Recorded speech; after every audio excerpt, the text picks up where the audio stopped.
সম্মানিত মুসল্লিবৃন্দ, আজকে পবিত্র শাওয়াল মাসের 7 তারিখ 1 নম্বর জুমা, প্রথম জুমা। এই শাওয়াল মাসটি হিজরি 12টি মাসের মধ্যে ধারাবাহিকতায় 10 নম্বর মাস। 10 নম্বর মাস শাওয়াল মাসের 7 তারিখ প্রথম জুমা। এই মাসটি আমাদের জন্য অত্যন্ত বড় একটি নিয়ামত আল্লাহ পাকের পক্ষ থেকে। এই শাওয়াল মাসের গুরুত্ব আমরা সহজেই বোঝার জন্য যথেষ্ট হচ্ছে এই শাওয়াল মাসের সর্বপ্রথম যে রাত, সেই রাতটি হচ্ছে দোয়া কবুলের রাত, সুবহানাল্লাহ। এবং এই শাওয়াল মাসের সর্বপ্রথম যে দিন, এই দিনটি হচ্ছে ঈদের দিন, সুবহানাল্লাহ। যে মাসের প্রথম রাত দোয়া কবুলের রাত, প্রথম দিন ঈদের দিন, খুশির দিন, বলার আর অপেক্ষায় রাখে না। এই মাসটির গুরুত্ব আল্লাহ পাক রব্বুল আলামিনের নিকট কত বেশি, সুবহানাল্লাহ। যার কারণে বান্দা বান্দিকে আল্লাহ পাক রব্বুল আলামিন মাফ করার জন্য, রহমত দেওয়ার জন্য, ফজিলত দেওয়ার জন্য এই মাসের মধ্যে এমন একটি আমল নবীজির মাধ্যমে আমাদেরকে হাদিয়া করেছেন, যে আমলটির নাম হচ্ছে 6 রোজা। আছে না নাই? আমরা থাকি বা না থাকি, আমাদের মুরব্বীদের কাছে কিন্তু আমরা সবাই শুনেছি। একসময় দেখা যেত রমজান মাসের পরে প্রতিযোগিতা লাগিয়ে দিত মহিলারা, বিশেষ করে এই 6 রোজা রাখার জন্য, ঠিক কিনা? আমরাও অনেকে রেখেছি, আলহামদুলিল্লাহ। এই 6টি রোজার গুরুত্ব কতটুকু, এগুলো আমরা সামনে আলোচনা করলেই বুঝতে পারব। প্রিয় হাজিরিন, এই আমলগুলো আমাদেরকে করতে হবে। যে আমলগুলো আল্লাহ পাক রব্বুল আলামিন বান্দা বান্দির প্রতি নিয়ামত হিসেবে খুশি হয়ে দিয়েছেন, উপহার দিয়েছেন, এই আমলগুলো আমাদেরকে করতে হবে। এ ব্যাপারে আল্লাহ পাক রব্বুল আলামিন পবিত্র কোরআনুল কারীম ওনার 114টি সূরার মধ্যে একটি বিশেষ সূরা হচ্ছে সূরাতুল আসর, যেটা আমরা সকলেই জানি, ছোট্ট একটি সূরা, সূরাতুল আসর। এই সূরাতুল আসরের মধ্যে আল্লাহ পাক রব্বুল আলামিন বলেন, ওয়াল আসর ইন্নাল ইনসানা লাফি খুসর ইল্লাল্লাযীনা আমানু ওয়া আমিলুস সালিহাতি ওয়া তাওয়াসাউ বিল হাক্কি ওয়া তাওয়াসাউ বিস সবর। এই সূরাটি আমরা সকলে জানি কি জানি না? আমরা সকলেই জানি, প্রতিদিন নামাজের মধ্যে পাঠ করি। এই সূরার মধ্যে আল্লাহ পাক রব্বুল আলামিন কি বলেছেন, এর অর্থটা আমাদের জানা নাই। আল্লাহ পাক বলেন ওয়াল আসর, শপথ সময়ের। আল্লাহ পাক নিজে সময়ের শপথ করে একটি আলোচনা শুরু করতেছেন, সুবহানাল্লাহ। উনি বলতেছেন ওয়াল আসরি, শপথ সময়ের। এই সময়ের মূল্য কতটুকু? আমাদের নামাজ পড়ার জন্য সময়ের দরকার আছে না নাই? দরকার আছে। রোজা রাখার জন্য সময়ের দরকার আছে না নাই? ঘুমানোর জন্য সময়ের দরকার আছে, খাওয়া দাওয়া করার জন্য সময়ের দরকার আছে, ঘর সংসার করার জন্য, ইবাদত বন্দেগী করার জন্য, কাজকর্ম করার জন্য সময়ের দরকার আছে। অনেকে বলে, ভাই আমার কাছে সময় নাই, যার কারণে আমি তোমার কাছে আসতে পারি নাই, বা সময় হচ্ছে না, আমি নামাজটা পড়তে পারি নাই, এরকম বলি কি বলি না? তাহলে বোঝা যাচ্ছে সময়ের মর্যাদা অনেক বেশি। ভাই সূর্য ডুবে যাচ্ছে, কাজটা একটু তাড়াতাড়ি করে নাও। এই সময়ের গুরুত্ব কত বেশি সেটা আসলে আমরা ফিকির করি না। সময় ছাড়া মানুষ নামাজ আদায় করতে পারবে না, সময় ছাড়া মানুষ কোনো ইবাদত বন্দেগী করতে পারবে না, সময় ছাড়া মানুষ কোনো কাজ কর্ম কিছু করতে পারবে না। আল্লাহ পাক রব্বুল আলামিন আমাদেরকে দিন রাত্রি মিলে 24টি ঘন্টা সময় আল্লাহ পাক আমাদেরকে দিয়েছেন, ঠিক কিনা? এই সময়ের গুরুত্ব অনেক বেশি। যার কারণে এই সময়ের কসম করে আল্লাহ পাক রব্বুল আলামিন বলতেছেন ওয়াল আসর, শপথ সময়ের। আল্লাহ পাক নিজেই কসম করতেছেন শপথ সময়ের, ইন্নাল ইনসানা লাফি খুসর, নিশ্চয় সমস্ত মানুষ ক্ষতিগ্রস্ত, সমস্ত মানুষ ক্ষতিগ্রস্ত, তারা ক্ষতির মধ্যে রয়েছে। ইল্লাল্লাযীনা আমানু ওয়া আমিলুস সলিহাতি ওয়া তাওয়াসাউ বিল হাক্কি ওয়া তাওয়াসাউ বিস সাবর, তবে 4 শ্রেণীর মানুষ ব্যতীত সমস্ত মানুষ ক্ষতিগ্রস্ত। তবে 4 শ্রেণীর মানুষকে আল্লাহ পাক আলাদা করেছেন। সবাই তো ক্ষতির মধ্যে রয়েছে। সময়ের কসম করে আল্লাহ পাক বলতেছেন, হে মানুষ তোমরা শুনে নাও, হে আমার বান্দা বান্দিরা তোমরা ভালো করে শুনে নাও, সময়ের কসম করে আমি বলতেছি নিশ্চয় সমস্ত মানুষ ক্ষতিগ্রস্ত, কিন্তু 4 শ্রেণীর ব্যক্তি ব্যতীত, 4 শ্রেণীর মানুষ ব্যতীত আর সবাই ক্ষতিগ্রস্ত। এই 4 শ্রেণীর মানুষ সম্পর্কে আমাদের জানার দরকার আছে না নাই? কারা ক্ষতিগ্রস্ত আর কারা ক্ষতিগ্রস্ত নয়, এগুলো আমাদের জানতে হবে। আল্লাহ পাক বলেন ইল্লাল্লাযীনা আমানু, যারা ঈমান এনেছে তারা ব্যতীত। সুবহানাল্লাহ। অর্থাৎ ইহুদি, নাসারা, হিন্দু, বৌদ্ধ, খ্রিস্টান, মুসলমান, অনেক জাতি নাই, এখানে আল্লাহ পাক পৃথক করেছেন যারা ঈমান এনেছে তারা ব্যতীত সমস্ত মানুষ ধ্বংস, ক্ষতিগ্রস্ত। বলুন নাউযুবিল্লাহ। তাহলে আল্লাহ পাক রব্বুল আলামিন যে আমাদেরকে দয়া করে মেহেরবান করে কাফের মুশরিকের ঘরে পাঠায় নাই, মুসলমান হিসেবে পাঠিয়েছেন, ঈমানদার হিসেবে পাঠিয়েছেন, সেই জন্য আমরা আবারও বলি আলহামদুলিল্লাহ। তাহলে 1 নাম্বার গেল, যারা ঈমান এনেছে, যারা মুসলমান হয়েছে তারা ব্যতীত সবাই ক্ষতিগ্রস্ত। এরপর আল্লাহ পাক বলেন ওয়া আমিলুস সলিহাত, ঈমান আনার পরে যারা নেক আমল করবে, ভালো আমল করবে, ভালো কাজ করবে, যে আমলগুলো আল্লাহ পাক করতে বলেছেন, নবীজি করতে বলেছেন, ওই নেক আমল, ভালো আমলগুলো যারা করবে তারা ব্যতীত সমস্ত মানুষ ধ্বংস। তাহলে 2 শ্রেণী গেল। এরপর আল্লাহ পাক বলেন ওয়া তাওয়াসাউ বিল হক, এবং যারা সৎ পথের, সত্য ইসলামের, সত্যের দাওয়াত দিবে, সত্যের আহ্বান করবে মানুষকে, ওয়া তাওয়াসাউ বিস সবর, এবং ধৈর্যের দাওয়াত দিবে, ধৈর্য ধারণ করার উপদেশ দিবে। বিপদের মধ্যে, দুঃসময়ের মধ্যে ধৈর্য ধারণ করার জন্য যে ব্যক্তি মানুষকে আদেশ করবে, উপদেশ দিবে, তারা ব্যতীত সমস্ত মানুষ ধ্বংস। বলুন নাউযুবিল্লাহ। এই ছোট্ট সূরাটির মধ্যে আল্লাহ পাক আমাদেরকে জানিয়ে দিয়েছেন, হে আমার বান্দারা, তোমরা যদি ক্ষতিগ্রস্তদের অন্তর্ভুক্ত হতে না চাও তাহলে ঈমান গ্রহণ করো। ঈমান গ্রহণ করলে শুধু হবে না, তোমরা আমল সালেহ করো, নেক আমল করো। যে আমলগুলো তোমাদেরকে আল্লাহ পাক রব্বুল আলামিন দিয়েছেন সেই আমলগুলো তোমরা বেশি বেশি করো। বলুন সুবহানাল্লাহ। আজকে আমাদের আলোচনার পয়েন্ট হচ্ছে এখানে, আমরা তো ঈমানদার মুসলমান, ঠিক কিনা? এরপরে আমাদের কাজ কি? নেক আমল করা। এই নেক আমলের মধ্য থেকে অন্যতম একটি আমল হচ্ছে এই শাওয়াল মাসের 6টি রোজা। বলুন সুবহানাল্লাহ। শাওয়াল মাসের কেউ কি রেখেছেন রোজা? কেউ রেখেছেন? এখনো রাখেন নাই। আজকে 7 তারিখ চলে যাচ্ছে।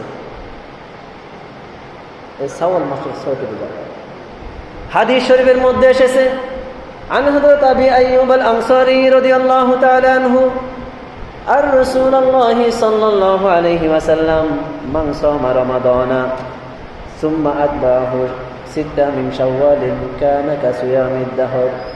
হযরত আইয়ুব আনসারী রাদিয়াল্লাহু তাআলা আনহু থেকে বর্ণিত, নবীজি বলেন, মান সামা রমাদান, আমার যে উম্মত, যে ব্যক্তি রমজান মাসের 30টি অথবা 29টি রোজা রেখেছে, রমজান মাসের রোজা রাখার পরে সুম্মা আতবাহু 6 মিন শাওয়ালিন,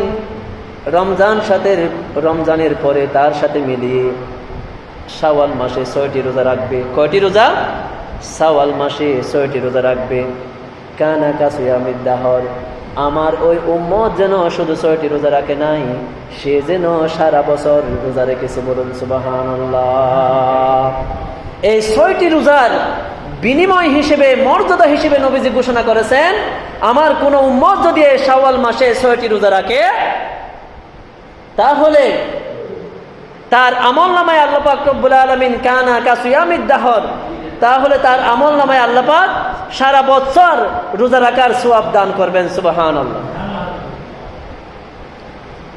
উদাহরণ হিসেবে মুফাসসিরিন কিরামগণ কুরআনুল কারীমের আয়াত শরীফ নাযিল বর্ণনা করেন। কুরআন শরীফের মধ্যে আল্লাহ পাক রব্বুল আলামিন বলেন, মান জাআ বিল হাসানাতি ফালাহু আশরু আমসালিহা। আল্লাহ পাক রব্বুল আলামিন বলেন, কোন বান্দা যখন একটি নেক আমল নিয়ে আসে, একটি নেক আমল করে, তাহলে ওই নেক আমলের মেসাল হচ্ছে, দৃষ্টান্ত হচ্ছে 10 গুণ। বলুন সুবহানাল্লাহ।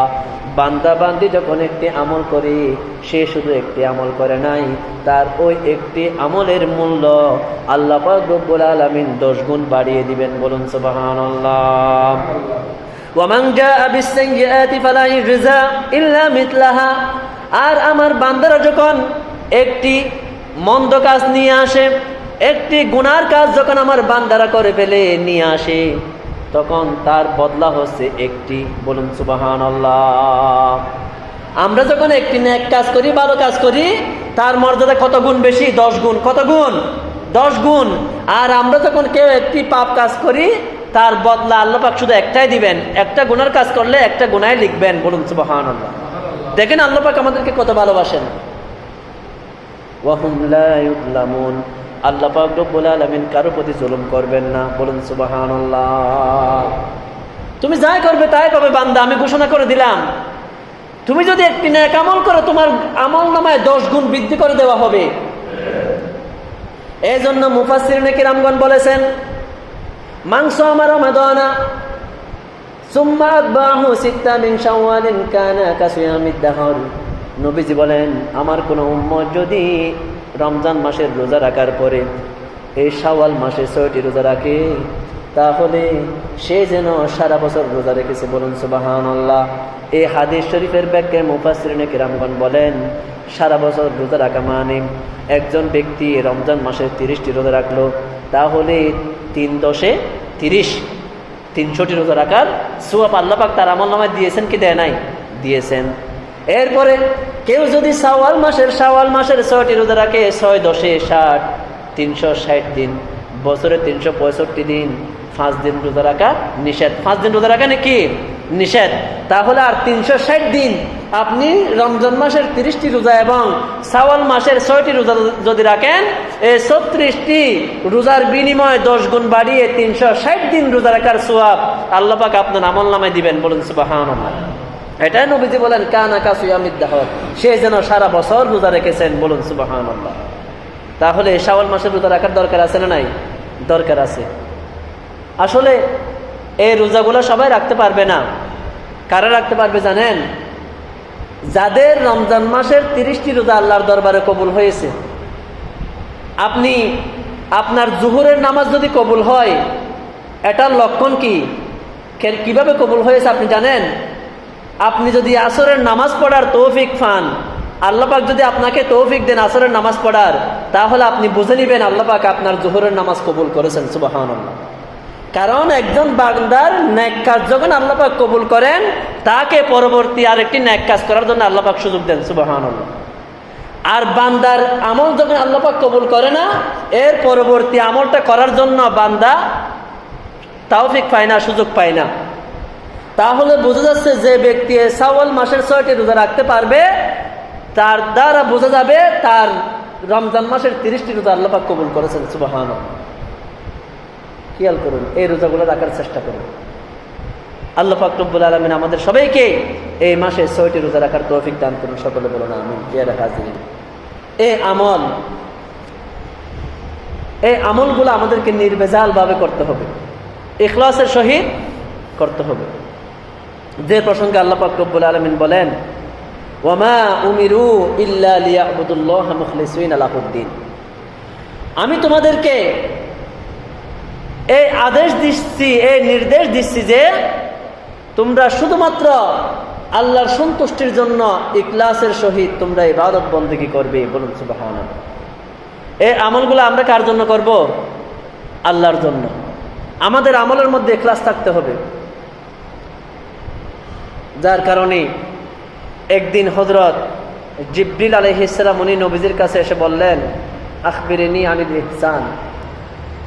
ইয়া রাসূলুল্লাহ, ইয়া হাবিবাল্লাহ সাল্লাল্লাহু আলাইহি ওয়াসাল্লাম, আপনি আমাকে ইহসান কাকে বলে শিক্ষা দিন। বলুন সুবহানাল্লাহ। নবীজির কাছে বলতেছেন জিবরিল আলাইহিস সালাম, নবীজি বলতেছেন, আনতা আবুদাল্লাহ কাআন্নাকা তারাহু ফাইন লাম তাকুন তারাহু ফাইন্নাহু ইয়ারাক। হে জিবরিল আলাইহিস সালাম, ইহসান কাকে বলে জানেন? আনতা আবুদাল্লাহ কাআন্নাকা তারাহু। আপনি যখন কোনো ইবাদত বন্দেগী করতে যাবেন, নামাজ পড়েন, রোজা রাখেন, জিকির করেন, যে কোনো ইবাদত বন্দেগী করেন না কেন, আনতা আবুদাল্লাহ কাআন্নাকা তারাহু, আপনি খেয়াল করবেন আপনি আল্লাহ পাককে দেখতেছেন। প্রথম শর্ত হচ্ছে আমি একটা ইবাদত করব, আমি আল্লাহ পাককে দেখতেছি, এটা আমার খেয়াল থাকতে হবে। অথবা আল্লাহ পাক আমাকে দেখতেছেন, এই খেয়াল থাকতে হবে। এখন তো আল্লাহ পাক ওনাকে দেখার মতো আমাদের চোখ নাই, সেই যোগ্যতা আমাদের নাই। আমাকে খেয়াল করতে হবে আল্লাহ পাক যেন আমাকে দেখতেছেন। ফাইন লাম তাকুন তারাহু ফাইন্নাহু ইয়ারাক। নবীজি বলতেছেন, তুমি যদি আল্লাহ পাককে না দেখো তাহলে তুমি ধারণা করো আল্লাহ পাক যেন তোমাকে দেখতেছেন। এই খেয়াল তোমাকে প্রত্যেকটা ইবাদত বন্দেগী করতে হবে। এখন আমি যদি আল্লাহকে দেখি, আল্লাহ পাক ওনাকে আমি দেখতেছি, আমার ইবাদতের মধ্যে কোনো গাফিলতি থাকবে? থাকবে না। বা আল্লাহ পাক যদি আমাকে দেখে তাহলে আমার ইবাদতের মধ্যে আর কোনো গাফিলতি থাকবে? ওইভাবে ইখলাসের সহিত একমাত্র আল্লাহর সন্তুষ্টির জন্য ইবাদত করাকে ইহসান বলে, ঈমান বলে, ইখলাস বলে। বলুন সুবহানাল্লাহ। এভাবে ইখলাসের সহিত আমাদেরকে ইবাদত বন্দেগী করতে হবে। ছোট্ট একটি ঘটনা আমরা প্রায় বলে থাকি। হযরত আলী রাদিয়াল্লাহু তাআলা আনহু, উনি একজন বিধর্মীর সাথে 3 দিন মল্লযুদ্ধ করেছেন, শারীরিক যুদ্ধ করেছেন। কিভাবে ওই ইহুদিকে মাটিতে শোয়াবে এবং তাকে হত্যা করবে। 3 দিন পর্যন্ত ওই ইহুদি ওই বিধর্মী ব্যক্তিকে মাটিতে শোয়াতে পারে নাই। 3 দিন যুদ্ধ করেছে, শারীরিক যুদ্ধ, মল্লযুদ্ধ।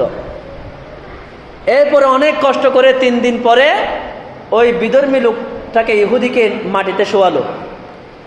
মাটিতে শোয়ায়ে ওই ইহুদির বুকের উপরে উঠে বসলো হযরত আলী রাদিয়াল্লাহু তাআলা আনহু। তখন উনি ওনার কোমর থেকে তরবারি বের করে ইহুদির বুকের মধ্যে ছুরি চালাবেন। এমত অবস্থায় ইহুদি কি করলো? হযরত আলী রাদিয়াল্লাহু তাআলা আনহুর চেহারা মুবারকে থুতু নিক্ষেপ করলো। বলুন নাউজুবিল্লাহ। থুতু নিক্ষেপ করলো। যখন থুতু নিক্ষেপ করলো, হযরত আলী রাদিয়াল্লাহু তাআলা আনহু ওনার গুসা পয়দা হলো, রাগ পয়দা হলো। এটা স্বাভাবিক। আপনার চেহারার মধ্যে যদি কোনো ব্যক্তি থুতু ফেলে আপনার রাগ আসবে না? সে যদি চেয়ারম্যানও হয় আপনি তাকে জুতা মেরে দিবেন, দিবেন কি দিবেন না? এইরকম রাগ পয়দা হয়, গুসা পয়দা হয়। কারণ মানুষের থুতু এত বড় একটা অপছন্দনীয় জিনিস। আপনার থুতু আপনার মুখের ভিতর যতক্ষণ থাকবে ততক্ষণ আপনার কোনো সমস্যা লাগবে না। কিন্তু আপনার থুতু যখন আপনার মুখ থেকে বের হয়, সেই থুতুগুলা পর্যন্ত দেখতে আপনার পর্যন্ত কি লাগে? অপছন্দ লাগে, লাগে না? সে জায়গায় আরেকজনের থুতু যদি আপনার চেহারায় মারে কিরকম লাগবে বলেন? হযরত আলী রাদিয়াল্লাহু তাআলা আনহু ওনার গুসা পয়দা হলো, রাগ পয়দা হলো। উনি ইহুদিকে ছেড়ে দিলেন। ইহুদি বলল, হে আলী রাদিয়াল্লাহু তাআলা আনহু, আপনি 3 দিন যাবত আমার সাথে যুদ্ধ করেছেন, আমাকে হত্যা করার জন্য আমাকে মাটিতে শুয়াইছেন, আপনি পারেন নাই। 3 দিন পরে এত কষ্ট করে আমাকে মাটিতে শোয়ালেন, আমাকে হত্যা করবেন, এমন অবস্থায় আমাকে ছেড়ে দিলেন কেন? আমাকে হত্যা না করে ছেড়ে দিলেন কেন? হযরত আলী রাদিয়াল্লাহু তাআলা আনহু বলেন, হে ইহুদি, তুমি ভালো করে শুনে রাখো, আমি 3 দিন যাবত যুদ্ধ করেছি আল্লাহর জন্য, তোমাকে মাটিতে শুয়াইছি আল্লাহর জন্য, তোমাকে আমি হত্যা করব আল্লাহর সন্তুষ্টির জন্য। কারণ তুমি ইসলামের অনেক ক্ষতি করতেছ। ইসলামের জন্য, আল্লাহর সন্তুষ্টির জন্য আমি তোমার সাথে 3 দিন যুদ্ধ করেছি, তোমাকে মাটিতে শোয়াইছি, তোমাকে হত্যা করব। এমন অবস্থায় যখন তুমি আমার চেহারার মধ্যে থুতু নিক্ষেপ করলে, তুতু দেওয়ার পরে আমার গোসা পয়দা হলো, রাগ পয়দা হলো, এমন অবস্থায় যদি আমি তোমাকে হত্যা করি সেটা আল্লাহর জন্য হবে না, সেটা আমার রাগের কারণে হবে। সুতরাং লা তাআতা লিমাখলুকিন ফি মাসিয়াতিল খালিক, আল্লাহর অসন্তুষ্টি করে সৃষ্টির কাউকে সন্তুষ্ট করা জায়েজ নাই। আমার সন্তুষ্টির জন্য যদি আমি কোনো কিছু করি, আমার রাগের জন্য যদি আমি কোনো কিছু করি, এই আমল আল্লাহর দরবারে কবুল হবে না, এটার মধ্যে ইখলাস থাকবে না। বলুন নাউজুবিল্লাহ। যার কারণে আমি তোমাকে ছেড়ে দিলাম। বলুন সুবহানাল্লাহ।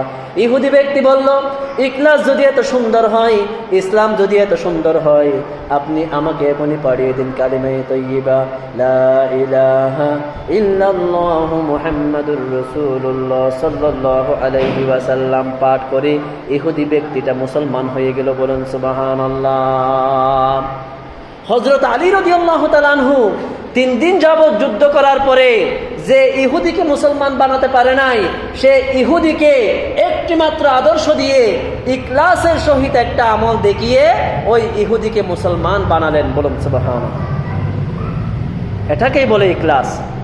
আমাদের ইবাদত বন্দেগীগুলা এইরকম হতে হবে, আল্লাহর সন্তুষ্টির জন্য হতে হবে একমাত্র, কাউকে দেখানোর জন্য নয়। এখন তো আমরা নামাজ পড়তে আসি, আমার দাড়ি সাদা হয়ে গেছে, মসজিদে আজান দিয়েছে, না গেলে মানুষ কি বলবে, এরকম আছে না নাই? এরকম আছে।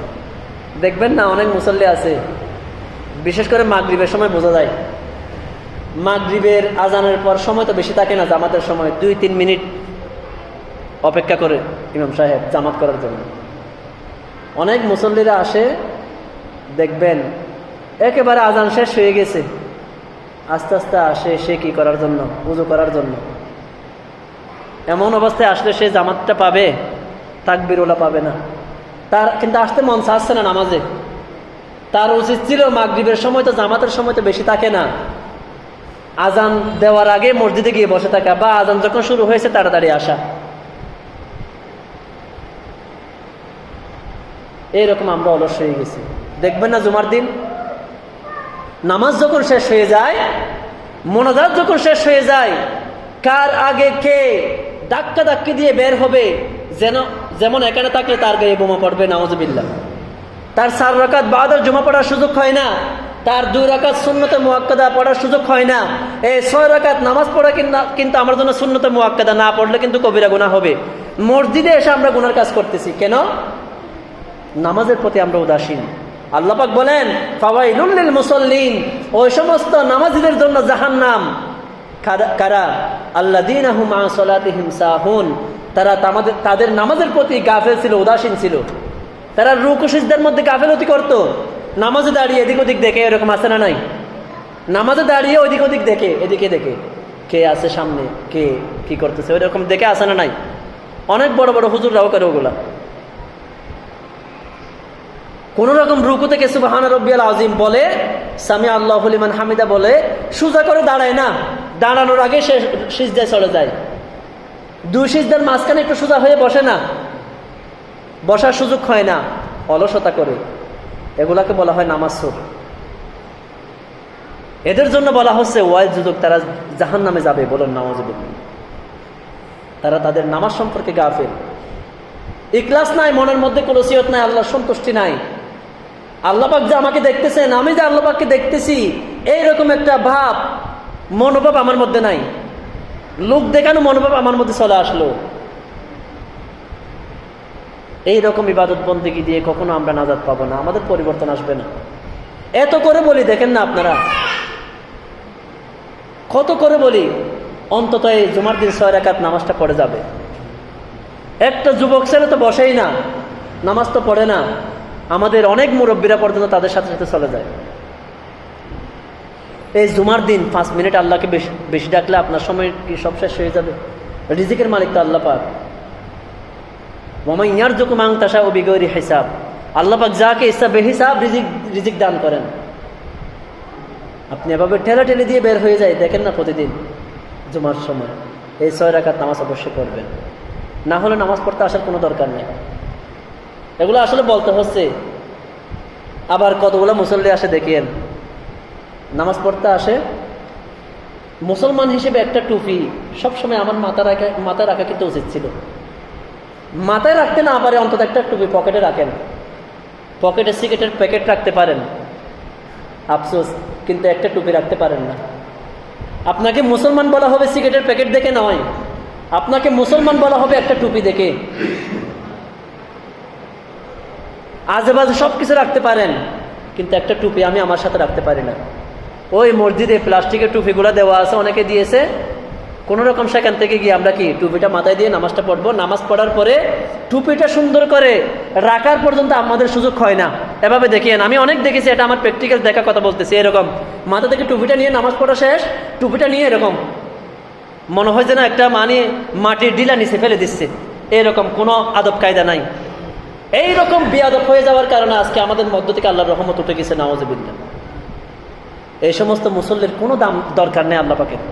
আপনি মসজিদে আসলেও কোনো দরকার নাই, না আসলেও কোনো দরকার নাই। একটু মহব্বত তৈরি করুন।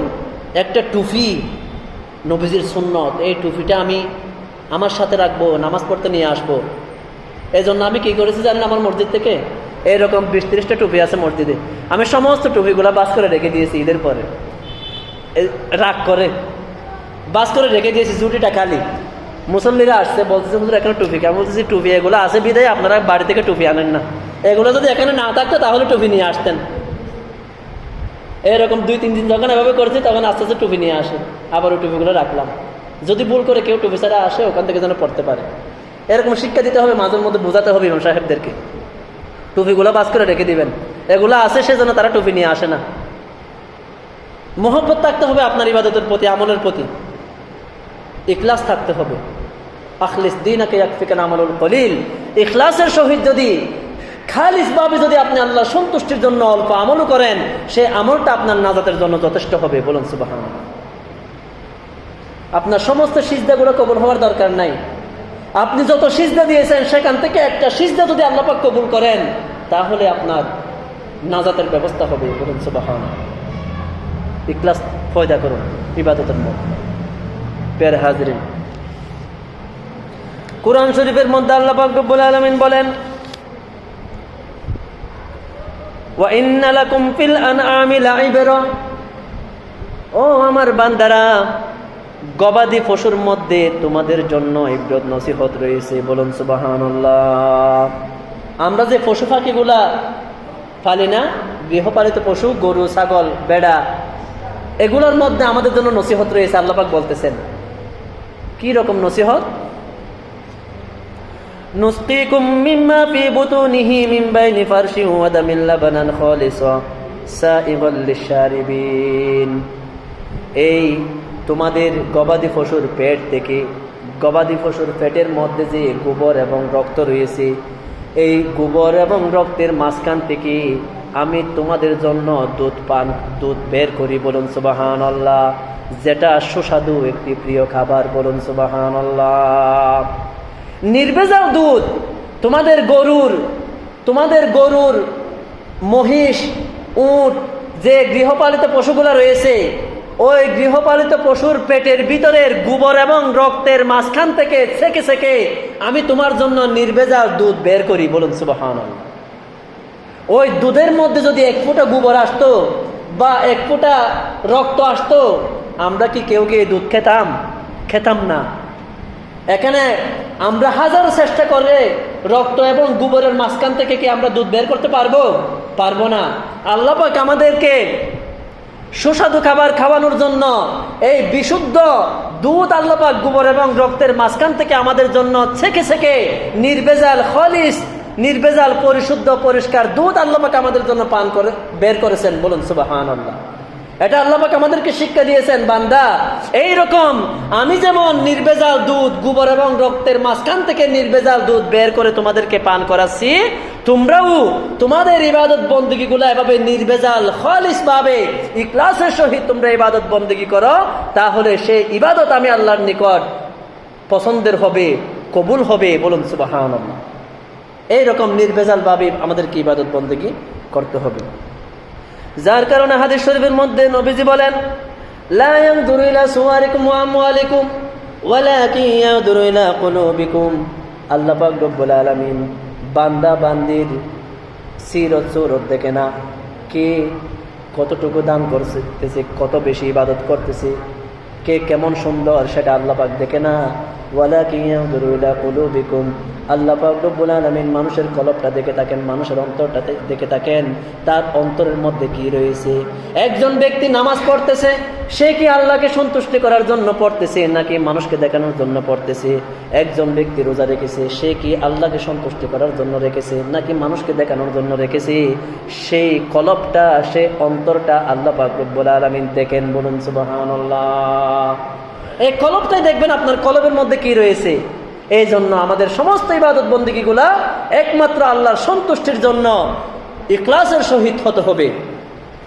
হাদিস শরীফের মধ্যে আরো এসেছে, আন হযরত আবি উমামাহ আল-বাহিলি রাদিয়াল্লাহু তাআলা আনহু قال قال رسول الله صلى الله عليه وسلم ان الله لا يقبل من العمل, নিশ্চয় আল্লাহ পাক রব্বুল আলামিন বান্দা বান্দির ওই আমল কবুল করে না, ওই আমলগুলা আল্লাহ পাক রব্বুল আলামিন কবুল করেন না, ইল্লা মা কানা লাহু খালিসান ওয়া বিতাগিয়া বিহি ওয়াজহা, যে আমলগুলা আল্লাহর সন্তুষ্টির জন্য ইখলাস ছাড়া করা হয়, ইখলাসের সহিত যে আমলগুলা করা হয় না, ওই আমলগুলা আল্লাহ পাক রব্বুল আলামিন কবুল করেন না। বলুন নাউজুবিল্লাহ।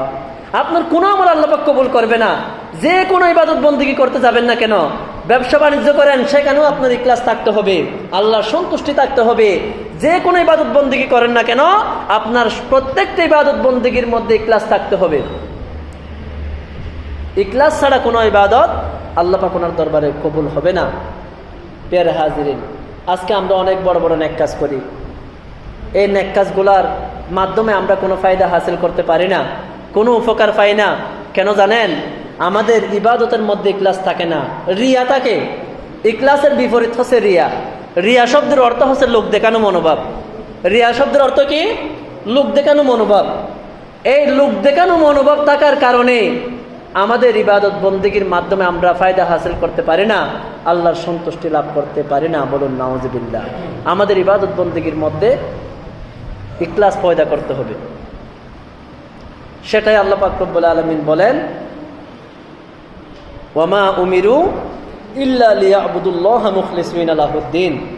তোমাদেরকে এই নির্দেশ দেওয়া হচ্ছে যে, এই আদেশ দেওয়া হচ্ছে যে তোমরা শুধুমাত্র আল্লাহর সন্তুষ্টির জন্য নির্ভেজাল ভাবে আল্লাহর সন্তুষ্টির জন্য ইবাদত বন্দেগী করবে। বলুন সুবহানাল্লাহ। কাজেই আমাদের নামাজ, আমাদের রোজা, আমাদের সমস্ত কিছু যেন আল্লাহর সন্তুষ্টির জন্য হয়। আমরা যদি আল্লাহ পাক রব্বুল আলামিন ওনাকে হাসিল করতে পারি, তাহলে আমরা দুনিয়ার সমস্ত কিছু এমনিতে আমাদের হয়ে যাবে। মাল্লাহুল মাওলা ফালাহুল কুল, মালিক যার হয়ে যায় সমস্ত কিছু তার হয়ে যায়। আজকে আমাদের রিজিকে বরকত পায় না, লক্ষ লক্ষ টাকা ইনভেস্ট করি, ব্যবসার মধ্যে লস হয়, লাভ হয় না। লক্ষ লক্ষ টাকা খরচ করে হাজার হাজার টাকা সার বিষ মেরেও আমাদের ফসলগুলা ভালো হয় না, পোকামাকড় নষ্ট করে ফেলে। এরকম আছে না নাই? ঠিক মতো বৃষ্টির সময় বৃষ্টি পাই না, ঠিক মতো রোদের সময় রোদ পাই না, এভাবেই আমাদের ফসলগুলোর মধ্যে বরকত হয় না। এগুলোর কারণ কি? আমাদের ইবাদতের মধ্যে ইখলাস নাই। ইখলাস না থাকার কারণে আমাদের কোনো আমল আল্লাহর দরবারে কবুল হচ্ছে না, যার কারণে আমাদের ব্যবসা বাণিজ্যের মধ্যে বরকত নাই, আমাদের ঘর সংসারের মধ্যে শান্তি নাই, আমাদের হায়াতের মধ্যে বরকত নাই। যেদিকে যায় সেদিকে অশান্তি আর অশান্তি। বলুন নাউজুবিল্লাহ। ইবাদতের মধ্যে ইখলাস পয়দা করুন।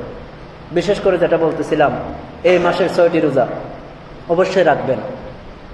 তাহলে যে ব্যক্তি এই মাসের 6টি রোজা রাখতে পারবে, তার রমজান মাসের রোজাগুলা কবুল হওয়ার একটা আলামত পাওয়া যাবে।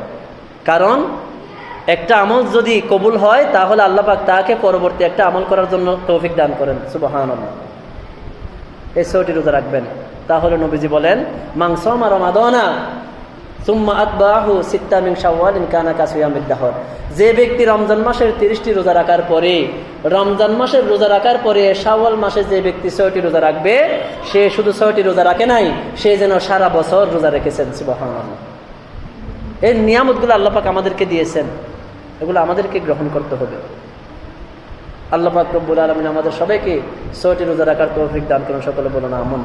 আমিন। এখানে আরেকটি মাসালা রয়েছে, অনেকে জানতে চেয়েছেন, এই 6টি রোজাকে একসাথে রাখবো লাগাতার, নাকি গ্যাপ দিয়ে রাখবো?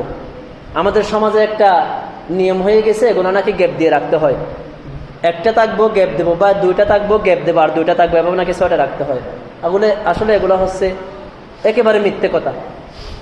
নেক কাজের জন্য কোনো গ্যাপ দেওয়া লাগে না, আপনি একসাথে রেখে দিলে সেটা আরো উত্তম।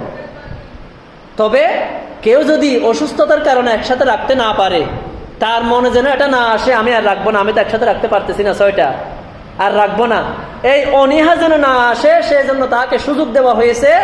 আপনি যদি একটা রেখে আর রাখতে না পারেন, কোনো কারণে উঠতে পারেন নাই, বা কোনো অসুস্থতার কারণে থাকতে পারেন নাই, এর কয়েকদিন পর আরেকটা রাখতে পারবেন, কোনো সমস্যা নাই। পুরা মাসের মধ্যে 6টি রোজা রাখলে হলো। এই জন্য আপনাকে গ্যাপের বিষয়টা এখানে আসছে। আপনাকে অবশ্যই গ্যাপ দিয়ে রাখতে হবে সেটা না, আপনি ধারাবাহিকভাবে রেখে দিবেন। কোনো কারণে রাখতে পারেন নাই, তাহলে পুরা মাসের মধ্যে 6টি রোজা রাখবেন। আবার অনেকেই বলে রমজান মাসের, ধরেন আমাদের অনেক মা বোনদের তাদের সমস্যার কারণে, শারীরিক মাজুরতার কারণে, অসুস্থতার কারণে 6টি, 7টি, 5টি এরকম রোজা ওনারা থাকতে পারেন না, ঠিক কিনা? এখন অনেকে বলে এই রোজা কি রমজান মাসের কাজা রোজা আগে রাখবো, নাকি শাওয়াল মাসের 6টি রোজা, এগুলো তো নফল, নাকি এগুলো আগে রাখবো? আগে আপনাকে কাজা রোজাগুলো আদায় করতে হবে, যেহেতু এটা ফরজ।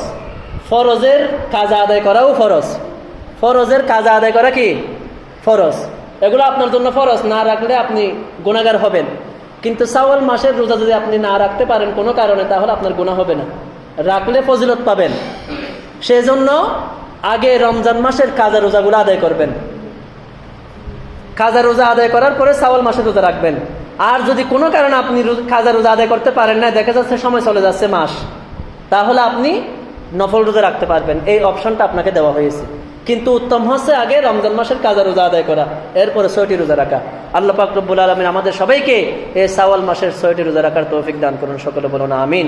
আর আমাদের সমস্ত ইবাদত বন্দেগীগুলোর মধ্যে ইখলাস পয়দা করার, একমাত্র আল্লাহর সন্তুষ্টির জন্য ইবাদত বন্দেগী করার তৌফিক দান করুন, সকলে বলুন আমিন। যারা 4 রাকাত সুন্নাত নামাজ পড়েননি, 4 রাকাত ক্বাবলাল জুমা পড়ে নিন। ওয়া আখিরু দাওয়ানা আলহামদুলিল্লাহি রাব্বিল আলামিন। আসসালামু আলাইকুম ওয়া রাহমাতুল্লাহি ওয়া বারাকাতুহু।